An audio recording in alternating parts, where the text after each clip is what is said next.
ومن سيئات أعمالنا من يهده الله فلا مضل له ومن يضلله فلا هادي له وأشهد أن لا إله إلا الله وحده لا شريك له وأشهد أن محمدا عبده ورسوله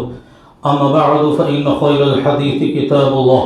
وخير الهدي هدي محمد صلى الله عليه وسلم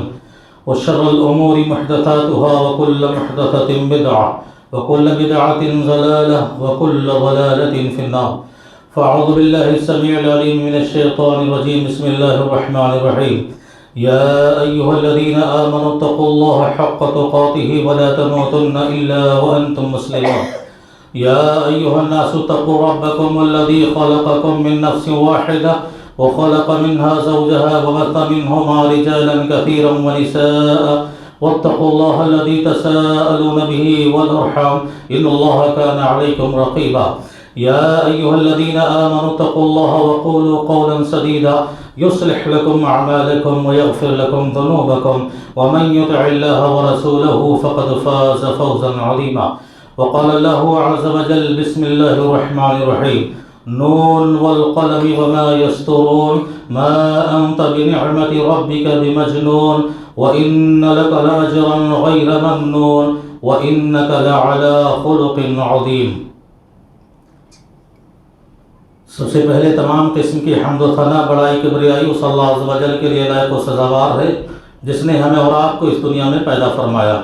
بے شمار درود و سلام نازل ہو تمام نبیوں پیغمبروں اور رسولوں پر، خصوصاً تاجدار مکی و مدنی احمد مصطفیٰ محمد مصطفیٰ صلی اللہ علیہ وسلم۔ حضرات، آج کے خطبہ جمعہ میں انشاءاللہ حسن اخلاق کے سلسلے میں آپ سے گفتگو کرنے جا رہا ہوں، اور اپنے موضوع کو شروع کرنے کے لیے سورہ قلم کی ابتدائی آیتیں تلاوت کی ہیں۔ یہ آیتیں اس وقت نازل ہوئیں کہ جب مکی زندگی میں مشرکین مکہ آپ کو جھٹلا رہے تھے،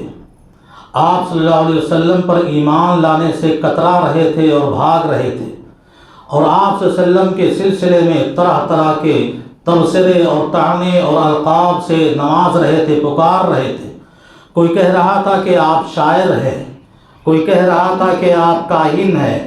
کوئی کہہ رہا تھا کہ آپ ساحر اور جادوگر ہیں، اور کوئی کہہ رہا تھا والعیاذ باللہ کہ آپ مجنون اور پاگل ہیں۔ ایسے ماحول میں یہ آیتیں نازل ہوئیں۔ رب العزت نے پیغمبر کی مخاطب قوم مشرکین مکہ سے کہا کہ کس کو شاعر کہہ رہے ہو، کس کو کاہن کہہ رہے ہو، کس کو جادوگر کہہ رہے ہو، کس کو پاگل اور مجنون کہہ رہے ہو؟ ذرا سوچو اور دیکھو، یہ وہی محمد صلی اللہ علیہ وسلم ہیں جن کی 40 سالہ زندگی کھلی کتاب تمہارے سامنے موجود ہے۔ یہ وہی محمد ہیں کہ گزرے ہوئے 40 سالوں میں شہر مکہ کی سب سے عظیم اور محترم ہستی اور شخصیت مانی جاتی تھی۔ ذرا دیکھو، یہ وہی محمد صلی اللہ علیہ وسلم ہیں کہ جنہیں تم بیک زبان ہو کر ایک ساتھ امین اور صادق کے لقب سے پکارا کرتے تھے۔ ایسے ماحول میں رب العزت نے بطور چیلنج کے کہا وَإِنَّكَ لَعَلَىٰ خُلُقٍ عَظِيمٍ کہ اے میرے پیغمبر، آپ ان کافروں کے القاب سے، طعنوں سے جو یہ نواز رہے ہیں، آپ کبیدہ خاطر نہ ہو، آپ اپنا دل چھوٹا نہ کریں، اس لیے کہ آپ کو رب العزت نے اخلاق کے بڑے عظیم رتبے پر اور اخلاق کے بڑے عظیم درجے پر فائز کیا ہے۔ اور پھر پیغمبر صلی اللہ علیہ وسلم نے اپنی بے داغ زندگی کو لے کر مشرکین مکہ سے چیلنج پہ چیلنج کرتے جا رہے ہیں کہ دیکھو فقط لبثت فیکم عمرا من قبلی کہ اے مشرکین مکہ، تم مجھے جھٹلا کیوں رہے ہو، تم مجھے جھوٹا کیوں کہہ رہے ہو؟ ذرا سوچو، یاد کرو کہ میں نے 40 سال زندگی تمہارے درمیان گزاری ہے۔ بتاؤ میری زندگی پر کہیں کوئی داغ ہے؟ بتاؤ میرے کیریکٹر اور اخلاق پر کہیں کوئی دھبا ہے؟ سارے مشرکین مکہ ہار گئے، پر نبی کی زندگی اور نبی کے اخلاق پر کوئی داغ اور کوئی دھبا نہ دکھا سکے اور نہ بتا سکے۔ جو صاحب اخلاق ہے، جو صاحب کردار ہے، جس کے کیریکٹر بلند ہے، اسے حق ہے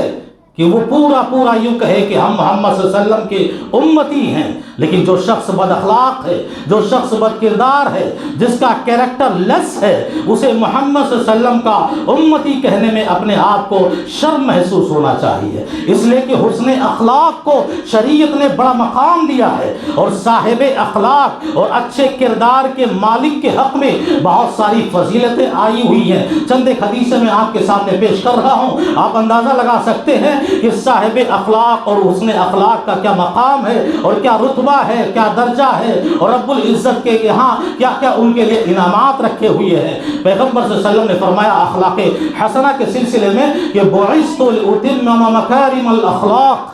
کہ لوگوں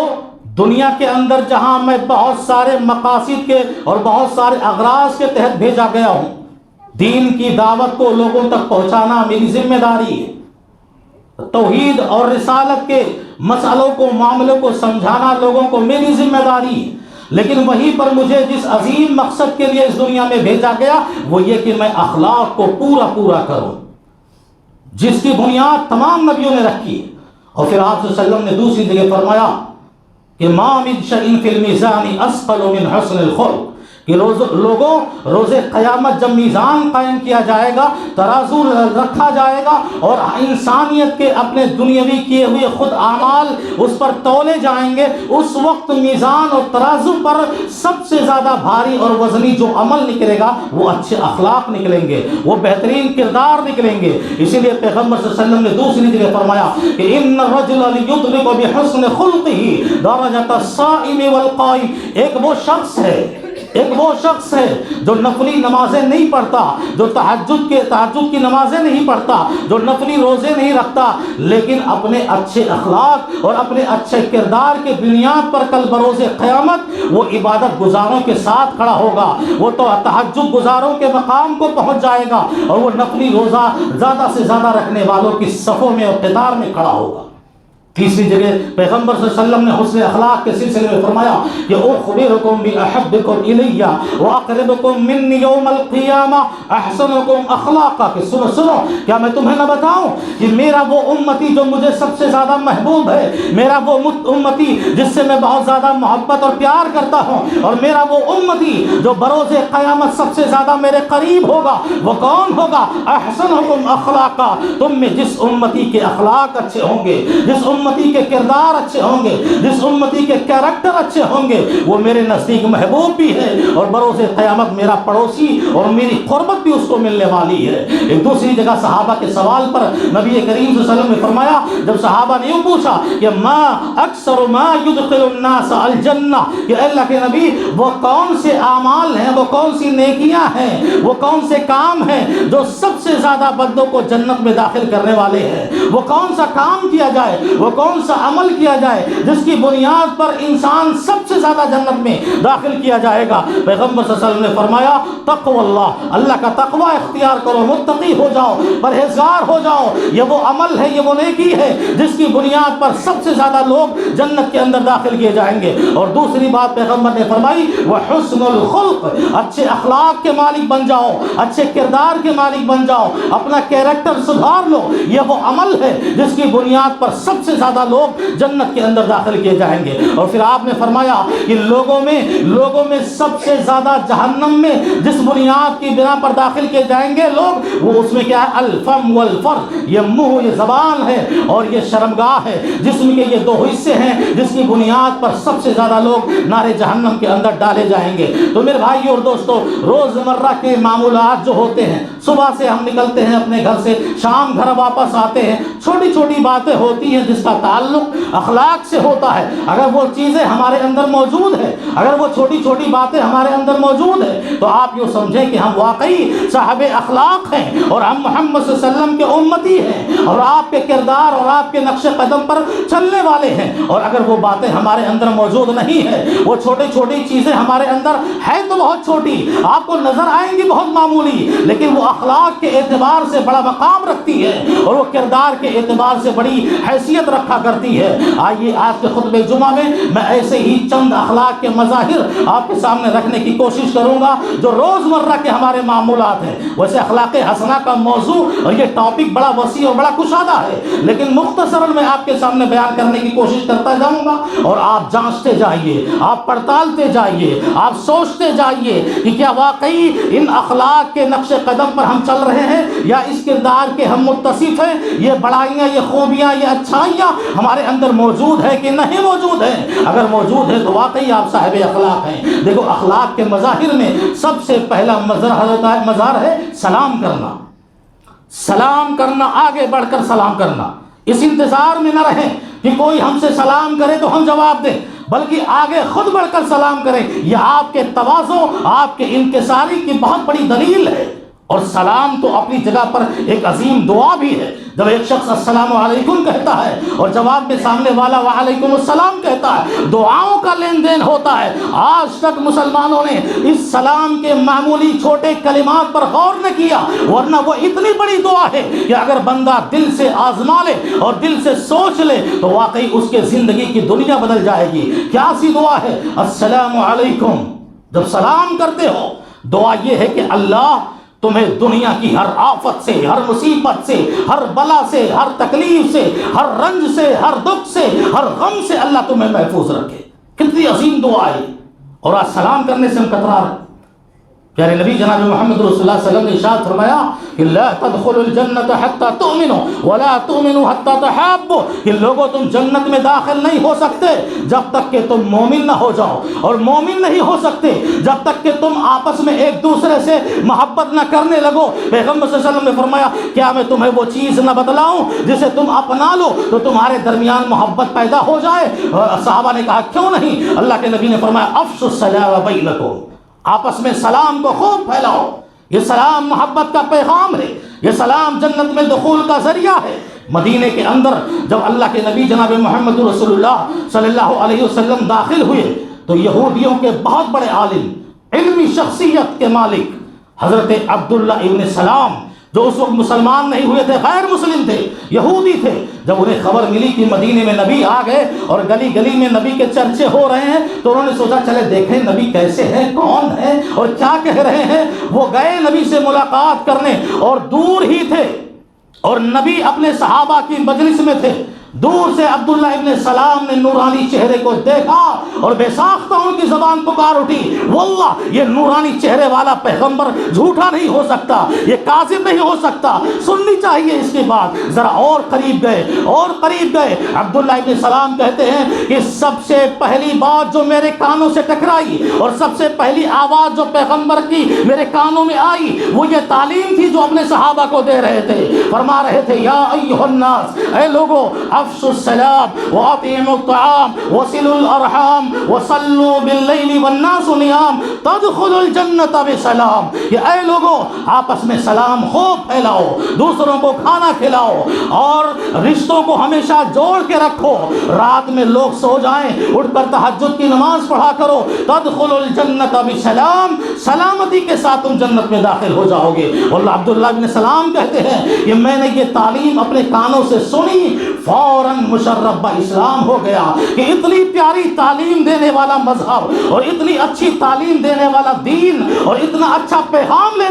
لانے والا پیغمبر کبھی جھوٹا نہیں ہو سکتا اور اس کی بات کبھی جھوٹی نہیں ہو سکتی۔ فوراً ہاتھ بڑھایا اور وہی اسلام انہوں نے قبول کر لیا۔ سلام کی بڑی عظمت آئی ہوئی ہے، یہ محبت کا پیغام ہے۔ دیکھو ہمارے اور آپ کے معاشرے میں دو نفرت کرنے والے رشتہ دار، دو نفرت کرنے والے بھائی ہماری اسی دھرتی پر، اسی زمین پر اور ہماری اسی سوسائٹی میں واللہ دو ایک ہی پیٹ سے پیدا ہونے والے دو سگے بھائیوں میں اس قدر دشمنی ہوتی ہے کہ وہ کہہ دیتا ہے میرے جنازے پر مت آنا،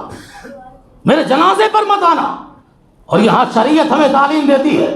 کہ دو نفرت کرنے والے دو رشتہ دار، دو نفرت کرنے والے دوست، دو نفرت کرنے والے ساتھی اور رشتہ دار کوئی بھی ہو،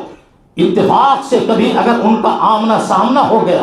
راستے میں کہیں، حالانکہ وہ چہرہ تو دیکھنا نہیں چاہتا، وہ اپنے دشمن بھائی کا چہرہ دیکھنا نہیں چاہتا، وہ اس کی جانب اپنی آنکھیں اٹھا کر جو نظریں ڈالنا نہیں چاہتا، لیکن اتفاق ہے، دنیا ہے، آنا جانا ہے، سفر کے حالات ہیں، راستے ایک ہیں، کبھی آمنا سامنا ہو گیا تو شریعت کہتی ہے خیرہما الذی یبدأ بالسلام، کہ دونوں میں سب سے بہتر اللہ کے ہاں وہ ہے جس نے بڑھ کر سلام کر لیا۔ دشمن صحیح ہے وہ تو نفرت کرنے والا اس سے ہے، لیکن وہ جھک کر اس نے سلام کر لیا، وہ اپنے آپ کو چھوٹا کر لیا۔ ہاں دنیا یہ تانا ضرور مارے گی اور دنیا یہ ضرور سوچے گی کہ یہ بہت چھوٹا ہو گیا اور اپنے آپ کو جھکا دیا، ہار گیا، شکست کھا گیا اور دشمن کے سامنے جھک کر سلام کر لیا۔ پر یاد رکھو، دنیا کی نگاہ میں چھوٹا ہو گئے لیکن رب کی نگاہ میں تم بڑے مقام تک پہنچ گئے، تمہارا درجہ، تمہاری حیثیت بہت بڑی ہو گئی اور بڑا مقام تم نے حاصل کر لیا۔ میرے بھائی اور دوستو، اللہ کے نبی نے فرمایا من تواضع للہ رفعہ، کہ جو شخص اللہ کے خاطر دنیا میں چھوٹا ہو جائے رب اس کو رفعتیں اور بلندیاں عطا کرتا ہے، رب اس کو کامیابیاں عطا کرتا ہے۔ پر کون نظر دوڑائے سماج کے؟ یہ چھوٹی چھوٹی باتیں ہیں جو اخلاق سے گری ہوئی باتیں اور جو ہے ہمارے اور آپ کے اندر پائی جاتی ہیں، سلام کرنے کو تیار نہیں ہوتے۔ اسی طرح دیکھو اخلاق کے مظاہر میں ایک دوسرا مظاہر ہے چہروں کی مسکراہٹ۔ مسکراتا ہوا چہرہ لے کر گھوما کرو،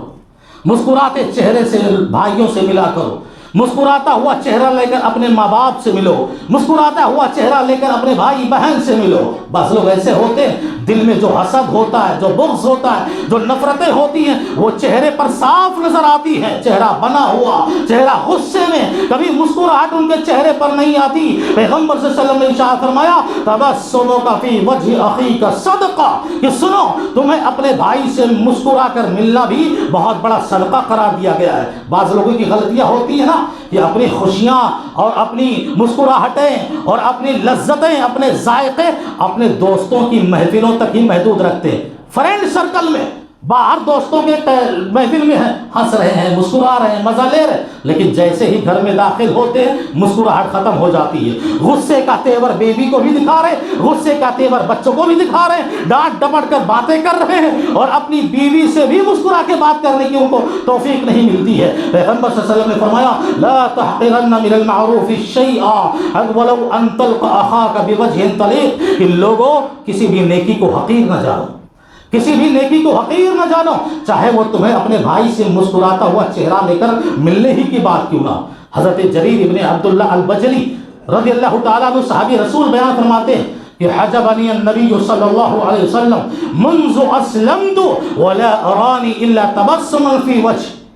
صحابی رسول ہے، کہتے ہیں میں نے جب سے اسلام قبول کیا، ایک دن کی بات نہیں، 2 دن کی بات نہیں، جب سے میں نے اسلام قبول کیا میں نے جب بھی اپنے نبی سے ملاقات کرنی چاہیے ہے اپنے نبی کو ہمیشہ تیار پایا ہے۔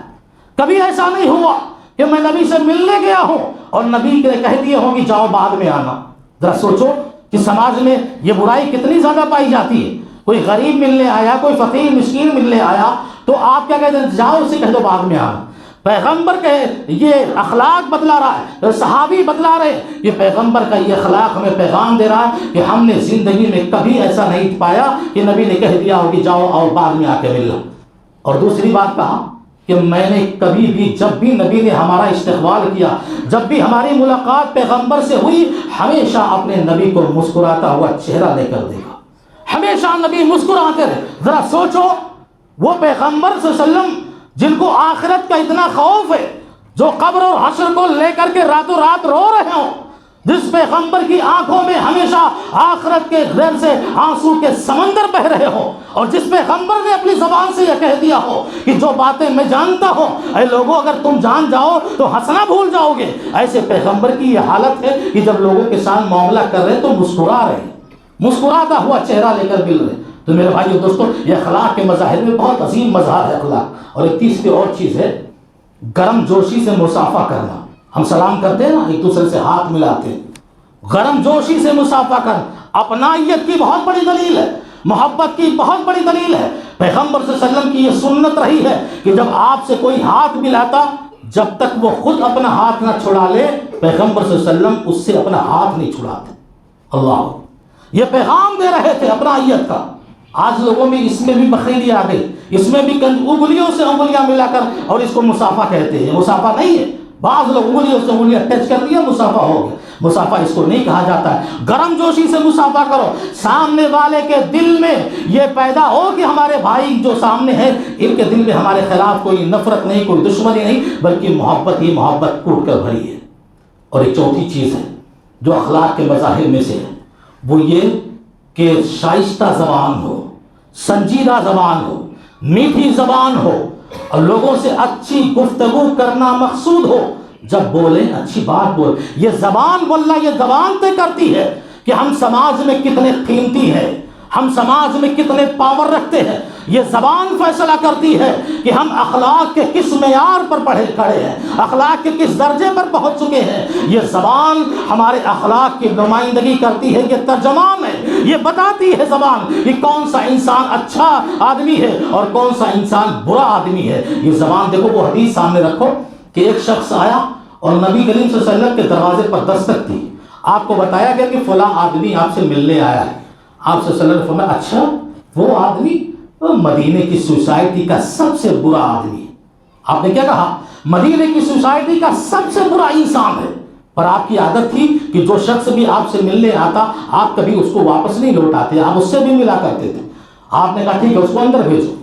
وہ آدمی آیا اور پیارے نبی صلی اللہ علیہ وسلم نے اس سے بڑی میٹھی زبان میں بات کی، بڑی اچھی گفتگو کی۔ اماں عائشہ رضی اللہ تعالی عنہ بغل میں تھی، حیران ہو گئی، ششدر رہ گئی اور حیرت بھری نگاہ سے دیکھ رہی ہیں۔ جب وہ شخص چلا گیا تو اماں عائشہ رضی اللہ تعالیٰ عنہ نے کہا اللہ کے نبی آپ تو کہہ رہے تھے کہ مدینے کی سوسائٹی کا یہ سب سے برا انسان ہے، اور اتنی میٹھی بات، اتنی اچھی گفتگو، ایسا لگ رہا ہے کہ آپ کی زبان سے الفاظ نہیں بلکہ شکل جھڑ رہی ہو۔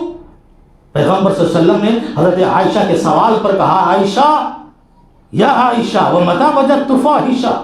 اے عائشہ یہ بتاؤ ساری زندگی مجھے کب اور کس سے بد زبانی کرتے ہوئے بات کرتے ہوئے پائے ہو جو آج میں اس سے بد زبانی سے کے طور پہ بات کروں؟ تو آپ دیکھ رہے ہیں جس انسان کے سلسلے میں آپ کا یہ تاثر ہے کہ یہ سوسائٹی کا سب سے برا انسان ہے، اس کے باوجود آپ اس سے ایسی میٹھی بات کر رہے ہیں اور ایسی اچھی گفتگو کر رہے ہیں۔ واقعی یہ زبان بڑی اہمیت رکھتی ہے۔ آپ ذرا دیکھو سیرت کے حوالے سے وہ واقعہ، نبی کریم صلی اللہ علیہ وسلم کی شان میں گستاخی کرنے والا، نبی کی شان میں توہین کرنے والا، نبی کو برا بھلا کہنے والا، جماعت صحابہ نے یمن کے گورنر سمامہ بن اسال کو گرفتار کر لیا اور مسجد نبوی کے کھمبے میں لا کر باندھ دیا۔ صحابہ نبی کا انتظار کرنے لگے کہ ذرا دیکھیں اس کے حق میں کیا فیصلہ ہوتا ہے، یہ شان میں گستاخی کیا ہے نبی کی۔ اللہ کے نبی صلی اللہ علیہ وسلم تھوڑی دیر کے بعد آئے اور جانتے ہو سب سے پہلی زبان جو آپ نے استعمال کی کیف حالک یا سمامہ، اے سمامہ کیا حال ہے؟ دیکھو دشمن ہے،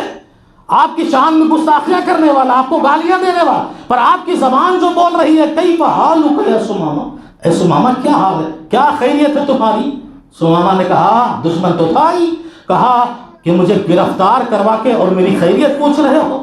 یمن کا گورنر ہے، آنکھیں تنی ہوئی، ابھی اسلام قبول نہیں کیا انہوں نے، اور سینہ تنا ہوا۔ پیغمبر نے کیا کہا جانتے ہو؟ سمامہ ذرا اپنی آنکھیں اٹھا کر میرا چہرہ تو دیکھ لو، میرا چہرہ تو دیکھ لو۔ سمامہ نے کہا کہ میں وہ چہرہ کیوں دیکھوں کہ کائنات میں مجھے سب سے بدصورت چہرہ آپ کا لگتا ہے۔ اللہ، اتنی بڑی گستاخی، اس خوبصورت چہرے کو اس نے بدصورت کہہ دیا کہ جس چہرے کو دیکھ کر 14ویں رات کا بھی چاند شرما جائے۔ اس خوبصورت چہرے کو بدصورت کہہ دیا کہ جن کے سلسلے میں اماں عائشہ نے کہا تھا لوگوں تمہارا سورج دن میں نکلتا ہے، ہمارا سورج رات میں نکل کر ہمارے گھر کو روشن کرتا ہے۔ ارے اس خوبصورت چہرے کو بدصورت اس نے کہہ دیا کہ ایک صحابیہ عورت نے نبی کا چہرہ دیکھنے کے بعد اپنے شوہر اور اپنی اولاد کی شہادت کو بھول گئی۔ نبی کے چہرے سے اتنی محبت اور ان کی شان میں یہ گستاخی، پیغمبر نے کچھ نہیں کہا ٹھیک ہے چہرہ نہیں دیکھنا چاہتے میری بستی مدینہ دیکھ لو۔ کہا کائنات کی بستیوں میں سب سے بدصورت بستی مدینہ میں نہیں دیکھتا۔ آپ صلی اللہ علیہ وسلم چلے گئے، دوسرے دن پھر آئے، صحابہ انتظار میں تھے کہ اس شان میں گستاخی اس طرح کرنے والا اس کی سزا تو موت ہی ہو سکتی ہے۔ عمر بن خطاب کہتے ہیں رضی اللہ تعالیٰ عنہ کہ تلوار پر میرے ہاتھ جو اس کی میان پر گھوم رہے تھے کہ واقعی پیغمبر کا حکم ہوگا قتل کرنے کا اور ہم اس کو قتل کر دیں گے۔ پھر آپ نے پوچھا کیف حالک یا سمامہ، اے سمامہ کیا حال ہے، کیا خیریت؟ پھر سمامہ نے وہی لکھا ان تقتل تقتل زاد من و ان تنعم تنعم علی شاکرین، کہ اگر مجھے قتل کیا گیا، میں یمن کا گورنر ہوں، میرے قتل کا بدلہ لیا جائے گا، اور اگر مجھے آپ نے چھوڑ دیا، رہا کر دیا، تو یہ آپ کا شکر اور یہ آپ کا احسان ہوگا۔ اللہ کے نبی صلی اللہ علیہ وسلم کی زبان سے رہائی کا فیصلہ ہو گیا۔ صحابہ سے کہا لے جاؤ، یہ گورنر ہے، شان سے جینے والا ہے، اس لیے شان سے اس آدمی کو لے جاؤ اور مدینے سے باہر چھوڑ کر آؤ، جاؤ سمامہ میں تمہیں آزاد کرتا ہوں۔ سمامہ جب گئے مدینے سے باہر، سمامہ بن اسال نے سوچا، دیکھو دل بدل گیا، زبان کی نرمی نے اور زبان کی گفتگو نے، اچھے کلام نے، جس کو پیغمبر نے کہا الکلمۃ الطیبہ صدقہ، اگر تم کسی سے اچھی بات کر لو تو یہ بھی بہت بڑا صدقہ ہے، بہت بڑا صدقہ ہے۔ پیغمبر کی نرمی پر اور پیغمبر کی اچھی گفتگو پر، پیغمبر کی زبان پر اس کے دل بدل گئے، اس کے حالات بدل گئے۔ کہا، سوچنے لگا کہ ذرا اتنی اچھے اخلاق کا مالک اور اتنی اچھی زبان استعمال کرنے والا، کیا حرج ہے اگر میں ایک بار چہرہ دیکھنا چاہیے اس آدمی کا چہرہ، کیا حرج ہے۔ سمامہ بن اسال جتنی رفتار سے گئے تھے اس کی دوگنی رفتار سے دوبارہ مدینے میں پلٹ کر آئے اور مسجد نبوی میں پیارے نبی صلی اللہ علیہ وسلم بیٹھے ہوئے تھے، ایک بار چہرے پر نظر دوڑائی۔ پیغمبر نے دیکھا تھا، سمامہ اب کیا چاہتے ہو، آزاد تو کر دیا، اب کہے آئے ہوئے ہو۔ سمامہ بن اسال نے کہنے لگا، آپ رضی اللہ تعالیٰ عنہ بھی کہہ سکتے ہیں، انہوں نے اسلام قبول کر لیا اسی مزاج پر اور اسی طبیعت پر۔ انہوں نے کہا، اللہ کے نبی، آزاد تو تب تھا جب تک میں نے آپ کا چہرہ نہیں دیکھا تھا، آزاد تو تب تھا جب تک میں نے آپ کی گفتگو نہیں سنی تھی، آزاد تو تب تھا جب تک میں نے آپ کے اخلاق نہیں دیکھے تھے، آزاد تو تب تھا جب تک میں نے آپ کے کیریکٹر کا مقابلہ نہیں کیا تھا۔ اللہ کے نبی، آپ کی زبان نے، آپ کے چہرے نے اور آپ کی طبیعت نے، آپ کے سلوک نے مجھے اسلام قبول کرنے پر مجبور کر دیا، اور آئیے ہاتھ بڑھائیے، میں آج کے بعد اسلام قبول کرتا ہوں۔ فوراً مسلمان ہو گئے۔ تو زبان یہ ہمیں اور آپ کو بتاتی ہے کہ ہم اخلاق کے کس معیار پر ہیں اور کیریکٹر کے کس معیار پر ہیں۔ اسی طرح آپ دیکھیے سماج میں اخلاق کا ایک اور مظہر بھی آپ رکھیں، سب کو برابر کی عزت کی نگاہ سے دیکھیے، کسی کو حقیر نہ سمجھیے۔ امیر ہے تو اس کو بھی آپ عزت دیجیے، غریب ہے اسے بھی آپ عزت دیجیے۔ یہ کپڑے پھٹے پرانے اس وجہ سے آپ اس کو ذلیل نہ کیجیے، اس کے گھر نہیں ہے آپ اس وجہ سے اس کو حقارت بھری نگاہ سے نہ دیکھیے۔ اخلاق کا نبی کے سب سے بڑا مظہر یہ تھا کہ آپ امیروں کو، غریبوں کو، چھوٹوں کو، بڑوں کو، جتنے تھے سب کو ایک نگاہ سے دیکھتے تھے اور سب کو وہی عزت دیا کرتے تھے۔ ارے سماج کے غریبوں کا طبقہ تو یہ ہے کہ پیغمبر نے باقاعدہ دعا مانگی تھی، اللہ مسکینوں کی محبت ہمارے دلوں میں ڈال دے۔ ایک بار مشرکین مکہ ایسا ہوا کہ آئے نبی کے سامنے اور کہنے لگے، دیکھو ہم آپ کی بات سننے کو تیار ہیں، ہم آپ کی مجلس میں بیٹھنے کو تیار ہیں، پر ایک شرط ہے، یہ آپ کے قریب جو سماج کے غریب، دکھیارے، نادار، مفلوق الحال یہ لوگ بیٹھے ہوئے ہیں، یہ بلال ہیں اور یہ سمیہ، یہ اور جو ہیں صحابہ، یہ سب غریب صحابہ جو آپ کے پاس بیٹھے ہوئے، ان کو پہلے یہاں سے ہٹا دو، تب ہم آپ کو بیٹھتے ہیں، تب ہم آپ کے پاس بیٹھیں گے۔ جیسے آج بھی سماج میں ہوتا ہے نا، جہاں لوگ چھوٹے ہیں بڑوں کو بیٹھنے میں وہاں شرم آتی ہے، کیسے ان کے بیچ میں بیٹھوں، کیسے ان کے بیچ میں اپنی عزت خراب کرے۔ دیکھو یہاں عزت مل رہی ہے، صحابہ کی مجلس، پیغمبر کی مجلس، اور مشرکین مکہ نے فرمائش کر دی، ہم سنیں گے آپ کی بات، مانیں گے آپ کی بات، بیٹھیں گے آپ کی مجلس، پہلے ان کو دور کرو۔ فوراً آسمان سے وہی نازل ہوا، فوراً آسمان سے پیغام آ گیا کہ پیغمبر، یہ غریب صحابہ جو صبح و شام آپ کے پاس بیٹھ کر اللہ کی عبادت کر رہے ہیں، ہرگز خبردار ایسا نہ کیجیے گا، ان کو اپنی مجلس سے دور نہ کیجیے، بلکہ مشرکین مکہ سے کہیے آنا ہے تو بلا ڈیمانڈ کے آؤ اور نہیں آنا ہے تو مت آؤ، لیکن غریبوں کو ہم اپنی مجلس سے دور نہیں کر سکتے، ہم اپنی مجلس سے ہٹا نہیں سکتے۔ اسی لیے پیغمبر نے فرمایا شر الطعام طعام الولیمہ، سب سے برا کھانا اور سب سے بری دعوت وہ ہے جہاں امیروں کو زبردستی بلایا جائے۔ یہ اخلاق دیکھو، اللہ کے نبی نے فرمایا، بہت سارے لوگ ہیں نا، کوئی امیر نہیں آئے تو فون پہ فون، ارے آئے نہیں آپ پروگرام میں، آئے نہیں آپ دعوت۔ پیغمبر نے فرمایا سب سے بری دعوت، سب سے برا کھانا وہ ہے جہاں امیروں کو زبردستی بلایا جائے اور غریبوں کا جو حق ہے ان غریبوں کو چھوڑ دیا جائے، جو آنا چاہتے ہیں پر ان کو کوئی بلانے والا نہیں، کوئی ان کو دعوت دینے والا نہیں۔ ایسے کھانے کو پیغمبر صلی اللہ علیہ وسلم نے سب سے برا کھانا کہا اور سب سے بری دعوت کہا۔ دیکھو آخری دو بات اخلاق کے اور بھی مظاہر ہیں، ایک دو بیان کر کے میں ختم کرتا ہوں۔ دیکھو جہاں جس مجلس میں ہو، یہ اکثر ہوتا ہے معاشرے، جہاں جس مجلس میں ہو اگر جھگڑے کی نوبت آ جائے فوراً وہ مجلس چھوڑ دو. دنیا میں بعض لوگ ایسے بھی ہیں جو جھگڑالو مزاج کے ہوتے ہیں، جھگڑے کا کوئی نہ کوئی وہ بہانہ ڈھونڈ رہے ہوتے ہیں کہ کسی طرح جھگڑا ہو جائے. پیغمبر صلی اللہ علیہ وسلم نے فرمایا، ہماری شریعت نے کہتی ہے کہ جہاں جھگڑے کی نوبت آ جائے وہ مجلس فوراً چھوڑ کر چلے جاؤ. اور سنو، اگر اس پر کسی پر تمہارا حق بھی نکلتا ہے تو شریعت اجازت دیتی ہے کہ اسے لڑ کے جھگڑ کے قانوناً یا کیسے بھی تمہارا حق ہے، اپنا حق واپس لو، یہ شریعت اجازت دیتی ہے. لیکن جھگڑا نہ ہو جائے، فساد نہ ہو جائے اور کوئی معاملہ نہ ہو جائے، اگر اس کو سامنے رکھ کے کوئی آدمی اپنا حق بھی چھوڑ دیتا ہے کہ جا اللہ کے حوالے تیرا میرا فیصلہ قیامت کے دن ہوگا، اگر وہ یہ سوچ کے چھوڑ دیتا ہے کہ جھگڑے سے دور ہو جائے، پیغمبر صلی اللہ علیہ وسلم نے اسے جنت کے اندر ایک خوبصورت محل کی بشارت دی ہے کہ ایسے لوگ جو اپنا حق جھگڑے کے ختم کرنے کے لیے چھوڑ دیتے ہیں، انہیں میں جنت کے اندر ایک محل کی بشارت دیتا ہوں. ذرا سوچو کتنی بڑی بات ہے. اور آج اخلاق سے یہ گری ہوئی باتیں سماج میں ہمارے سامنے آتی ہیں. اور ایک اور چیز اللہ کے نبی صلی اللہ علیہ وسلم کی شریعت میں بتلائی گئی کہ اخلاق میں سے ایک مظہر یہ بھی ہے کہ جب بات کرو تو پست آواز میں بات کرو، آہستہ بات کرو، دھیمی آواز میں بات کرو، چیخو نہیں، چلاؤ نہیں، بیجا آوازیں بلند نہ کرو، اس لیے کہ یہ انسانوں کی عادت نہیں بلکہ یہ حیوانیت ہے. چیخنا چلانا یہ حیوانیت ہے. ہاں، خطبوں کے معاملے میں، تقریروں کے معاملے میں شریعت نے اجازت دی کہ یہاں ضرورت ہے، مطلوب ہے. لیکن جہاں معاملہ مجلسوں کا ہو، جہاں معاملہ گھروں کا ہو، جہاں معاملہ سماج کا ہو، وہاں آپ پست آواز میں بات کیجئے، چیخ کر چلا کر باتیں نہ کیجئے. حضرت لقمان علیہ السلام کے سلسلے میں آتا ہے، انہوں نے اپنے بیٹے کو باقاعدہ نصیحت فرمائی، وَاغْضُضْ مِن صَوْتِكَ، کہ میرے بچے جب بھی کسی سے بات کرو دھیمی آواز میں بات کرو، پست آواز میں بات کرو. ان انکر الاصوات لصوت الحمیر، اس لیے کہ بلند آواز میں چیخنا اور بلند آواز میں چلانا یہ جانوروں کی صفت ہے، اور سب سے بری آواز گدھوں کی آواز ہے.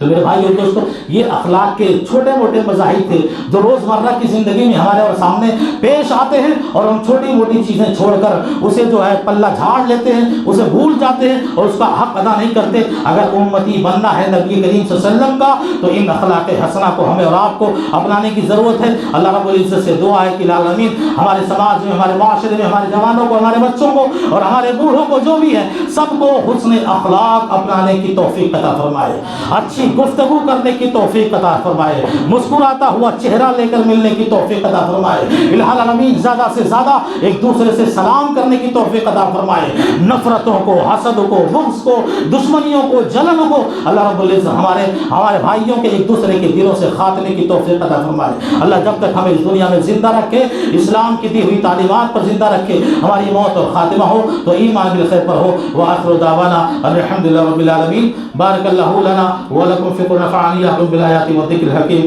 انہ تعالی جواد کریم ملک بر رؤوف رحیم.